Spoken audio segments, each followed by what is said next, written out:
Assalamualaikum warahmatullahi wabarakatuh.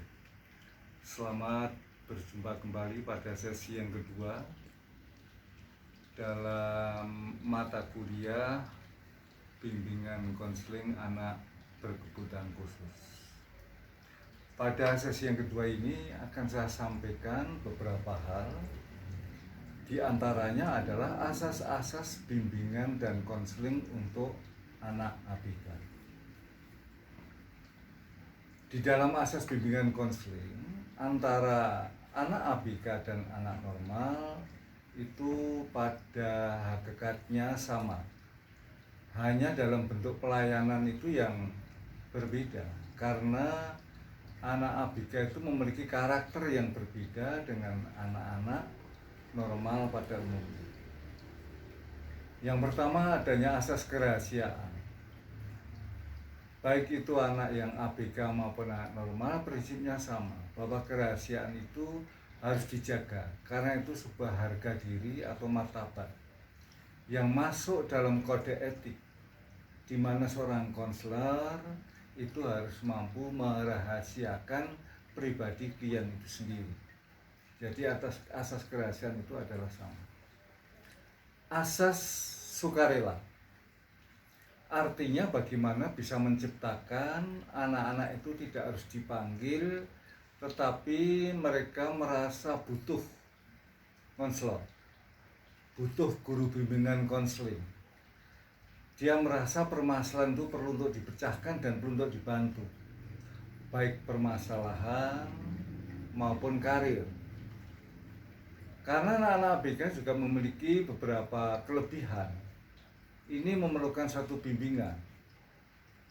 Asas kesukarelaan itu tidak hanya karena milik anak, tetapi juga seorang konselor, seorang guru BK juga harus dengan ikhlas, tidak membeda-bedakan baik itu anak normal maupun anak ABK. Dengan sukarela dia panggilan sebagai seorang yang betul-betul profesional.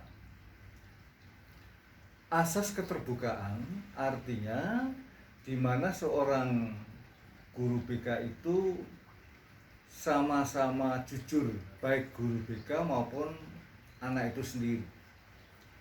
Saya ibaratkan kalau seorang dokter itu menghadapi klien atau pasien, tapi pasiennya itu nggak jujur, dia sakit perut tapi mengatakan sakit kepala, ya sampai kapanpun obat itu nggak akan kena pada sasaran.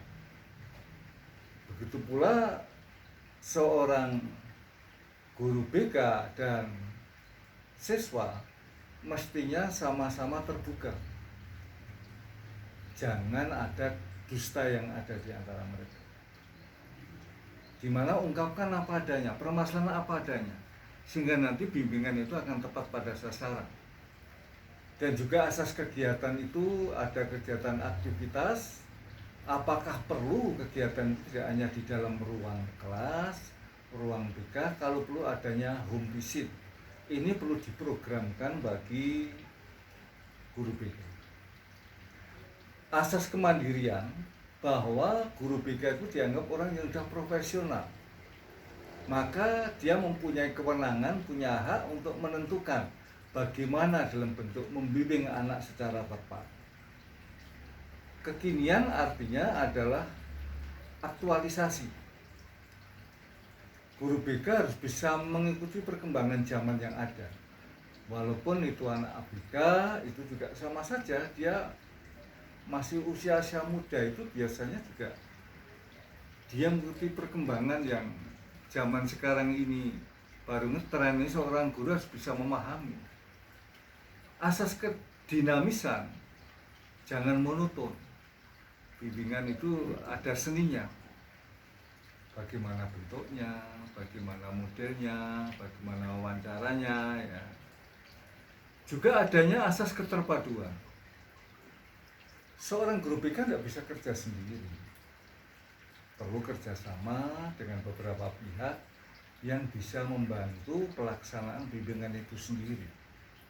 Misalnya dengan wali kelas, dengan orang tua, karena anak BK mungkin dengan ahli, ya, psikolog, psikiater, neurolog, dokter, ini ada keterpaduan sehingga hal itu nanti bisa memberikan jalan atau bantuan untuk menyelesaikan semua persoalan yang ada. Asas kenormatifan. Jadi di dalam memberikan bimbingan itu ada standarnya. Tidak bisa seorang guru BK seenaknya waktu 2 jam konsultasi terus maksimal ada berapa, ditentukan 1 jam. Tempatnya bagaimana, berhadapan-hadapan. Norma-norma ini yang betul-betul nanti harus dilaksanakan, termasuk asas keahlian dan keprofesional, sehingga setiap apa yang dia katakan sebagai panutan, sebagai pedoman. Maka seorang guru BK juga harus betul-betul pegang teguh profesinya. Karena apa? Setiap tutur katanya itu sebagai panutan bagi orang tua maupun bagi siswa itu sendiri. Lalu juga adanya asas alih tangan. Jangan menganggap kalau tidak berhasil itu dianggap guru BK tidak mampu atau gagal, tidak. Karena apa? Guru BK pun juga penuh keterbatasan. Misalnya sudah menyangkut faktor psikologis anak. Itu bukan lagi ranah guru BK, tapi psikolog. Keterpaduan tadi. Kalau memang tidak mampu ditangani secara maksimal, ya sudah asas alih tangan. Dipindah tangan misalnya ke neurolog atau ke psikolog. Semacam dokter di puskesmas itu sebelum ke rumah sakit, biasanya nanti ke puskesmas. Karena dokternya itu tidak lengkap, butuh dokter ahli, biasanya nanti ada semacam rujukan ke rumah sakit yang lebih besar. Maka asas alih tangan jangan merasa gagal, tapi juga perlu ditindaklanjuti dengan orang-orang yang mempunyai kompetensi terhadap permasalahan ini. Asas Turpurihandayani, kalau bimbingan sudah bagus, ya kita tinggal mantau saja, ya. Tinggal mantau, mengamati, ya, mengingatkan, ya, dan sebagainya. Inilah asas-asas bimbingan dan konseling untuk anak ABK. Pada hakikatnya sama dengan anak-anak normal pada umumnya. Berikutnya akan kita terangkan dari jenis ABK yang tunanetra. Tunanetra itu bisa digambarkan di mana penderitaan itu jelas mengalami kelainan indera penglihatan. Baik itu yang berat, yang sedang, maupun yang ringan. Bisa dikatakan buta adalah melukiskan mata yang rusak. Karena ada yang buta itu belum tentu mesti pengertian buta itu tidak melihat sama sekali. Buta warna itu juga termasuk tunanetra. Melihat sesuatu tidak standar itu tunanetra. Maka melukiskan mata yang rusak maupun sebagian yang tidak berfungsi sebagaimana mestinya. Kita bisa melihat garis besar klasifikasi ketunanetraan. Garis besar klasifikasi ketunanetraan itu yang pertama ditinjau dari waktu terjadinya kecacatan. Ada yang dari lahir itu sudah tidak bisa melihat, tunanetra. Tapi ada pula yang dia setelah lahir, dia mengalami kecelakaan, sarafnya kena, lalu dia tidak bisa melihat. Ini tentu perlu ditinjau dari sejarahnya. Kapan terjadinya kecacatan tunanetra itu. Yang kedua ditinjau dari kemampuan daya ingat.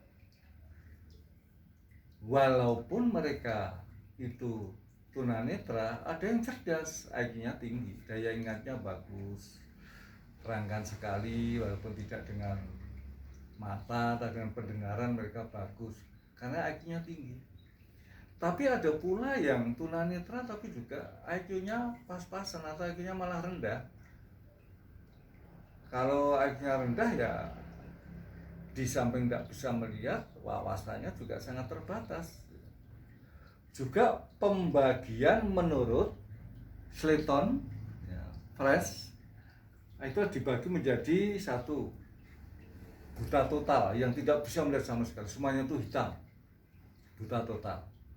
Tapi juga ada yang dapat membedakan antara terang dan gelap lewat refleksi cahaya. Jadi kalau ada lampu, dia masih ada respon dengan cahaya itu, walaupun dia melihatnya tidak jelas. Yang ketiga masih dapat melihat huruf-huruf yang besar. Ini biasanya nanti dibantu dengan